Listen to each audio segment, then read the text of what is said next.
Nous avons Cécile Bonhomme qui est avec nous. On va la retrouver tout de suite après le flash. Ça va bien, Cécile? Très bien, merci de me recevoir. Tu as été bien reçue ici? Parfaitement. Jusqu'à présent, on s'est bien tenu. Hein. Oui, avec des c'est vrai. Alors là, vous m'épatez tous les Ça va deux. pas durer. C'est parce qu'on les a attachés. On m'a dit de pas faire le bigard. Moi, donc, je suis très loin. Je suis à 10 mètres de Cécile. Oui, mais on lui va Je donner. la vois toute petite. Oui, Je c'est suis au fond normal. du studio. C'est les anxiolytiques qui font ça.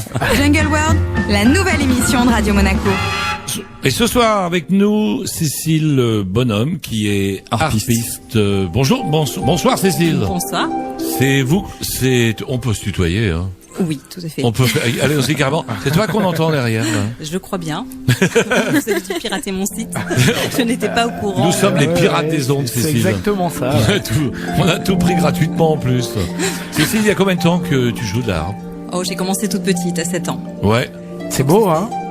Et pourquoi la harpe? Pourquoi J'aimais la forme de l'instrument, son côté magique. Ouais, c'est vrai. Combien il y a de cordes sur une harpe? 47.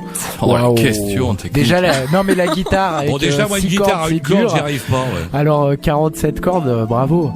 Donc, Cécile, donc, conservatoire, et après, vous avez fait, des concerts. Des festivals, c'est ça? Donc, bien sûr, je suis invitée à de nombreux concerts ou festivals. Et Ouais. je suis aussi professeure depuis 10 ans dans différents conservatoires de la région. Tout à fait. Oui, oui.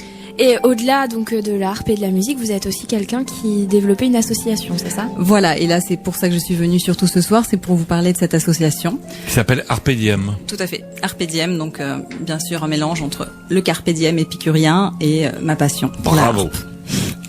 Donc voilà, donc cette association a pour ambition d'aider par le biais des arts et de la musique en particulier les personnes en situation de handicap.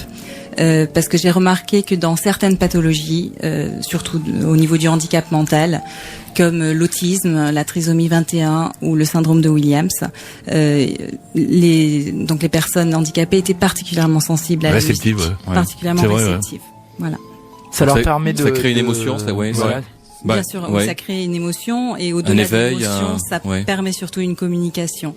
Parce que la communication non verbale est assez peu développée généralement chez ces personnes et la musique constitue une clé pour pouvoir communiquer avec elles. Et qu'est-ce que c'est pour vraiment donner une image à nos auditeurs? Qu'est-ce que c'est la communication par la musique? Ça se ressent plus que ça s'explique, je Ça crois, se avec ressent des mots. Oui. Ouais, c'est vrai. Tiens, on a parlé aussi quelquefois dans la maladie d'Alzheimer, les gens qui ont perdu tous les repères, mais ils se souviennent. Ils ont des flashs, des disques qu'ils ouais. ont entendus. Toi, tu te rappelles des premiers disques de Dick Rivers que tu écoutais, Nico? Souvenir D'accord. ému. Oui, exactement. L'association existe depuis combien de temps? Alors l'association est toute jeune. Hein. Elle Ouais, a c'est tout été, faux. voilà, Ouais. elle a une existence officielle et légale depuis décembre. Donc pour l'instant, on vit uniquement des cotisations des membres et du mécénat. On ne peut pas encore demander de subventions publiques, mais on espère que ça viendra très vite pour pouvoir. On lance un développer appel notre ce action. soir. C'est une association française, Cécile? C'est une association française De type loi 1901. 1901 à but D'accord. non lucratif, tout à fait. Et quels sont vos projets pour l'association dans, je sais pas, quelques mois, quelques années? D'accord. Alors, c'est premièrement d'ouvrir des cours de musique pour les enfants ou les personnes handicapées. Donc, travaillant dans différents conservatoires, je vais essayer de faire ouvrir des sections handicap pour que ces personnes puissent être accueillies, qu'elles ne soient pas obligées de payer trop cher des cours particuliers. Et j'ai aussi un partenariat avec une association niçoise qui s'appelle la Semeuse, qui est une des plus vieilles associations niçoises, qui m'a mis à disposition une salle dans laquelle je vais pouvoir donner des cours à des enfants handicapés.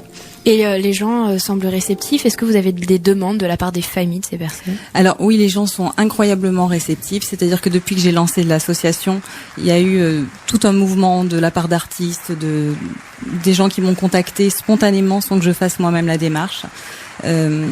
Et là, j'ai déjà des retours de parents également d'handicapés. Cécile, c'est quoi les artistes qui viennent? C'est des gens issus de toutes sortes de musique, du jazz, de la soul? Alors là, donc, on organise un premier événement ce dimanche. Le concert ce dimanche. Voilà, hein. tout à fait. Ça se passe à Saint-Laurent-du-Var? À Saint-Laurent-du-Var, au conservatoire de Saint-Laurent-du-Var, dans l'auditorium. Donc à 16h dimanche. Donc il y a une douzaine d'artistes qui se réunissent au profit des enfants handicapés. Donc là, on le fait pour l'association Musicop qui travaille avec l'Enval et l'Archer sur Nice. Donc il y a une première partie concert classique avec un quatuor de harpe, un violoniste, une soprano, voilà, que des musiciens extrêmement talentueux. Et en deuxième partie, on a un concert jazz. Très bien. Et l'objectif avec ces enfants, c'est de leur faire découvrir la musique, c'est-à-dire leur faire écouter de la musique ou de tenter de leur apprendre la musique. Ça doit pas être évident, notamment avec le solfège à apprendre. Alors, l'objectif est double justement. C'est d'une part organiser des concerts qui seraient ouverts, bien sûr, à ce public un peu différent, et aussi de leur donner des cours. L'apprentissage est plus compliqué, certes, mais pas impossible. Il y a des autistes de haut niveau qui arrivent à des performances musicales tout à fait exemplaires. Il n'y a aucun obstacle, et même pour les personnes plus atteintes, on y arrive. Il faut une méthode particulière, beaucoup plus de patience, j'imagine. Oui, il faut une méthode particulière. On passe pas forcément par justement le solfège et les partitions. Oui. Et j'imagine qu'au niveau du public autiste, des fois, vous devez rencontrer des vrais génies qui s'impliquent à fond là, dans la musique. J'en ai pas personnellement encore rencontré, j'espère avoir l'occasion, mais c'est vrai qu'il y a des cas de musiciens ou d'artistes très talentueux qui étaient autistes de haut niveau plutôt. Ouais, Bérénice. Donc si vous ouvrez des classes pour cette musique, pour apprendre la musique aux personnes handicapées mentales, il va falloir former des professeurs ou n'importe quel professeur de harpe pourrait se proposer au poste? Non, on peut pas s'improviser, je pense, professeur pour personnes handicapées. Parce que vous avez une double formation, je crois. Non, moi j'ai suivi un stage de formation pour enseigner à des enfants autistes. Voilà. Et sinon, j'ai des contacts moi personnellement avec des enfants syndrome de Williams. D'accord. Donc non, il faut quand même être un petit peu sensibilisé à la question, savoir comment réagit l'enfant, comment le prendre, comment rentrer en contact avec lui. Mais j'aimerais inciter des professeurs justement à se former et pour pouvoir les placer dans différents conservatoires. Donc Cécile, premier rendez-vous c'est le 13 février.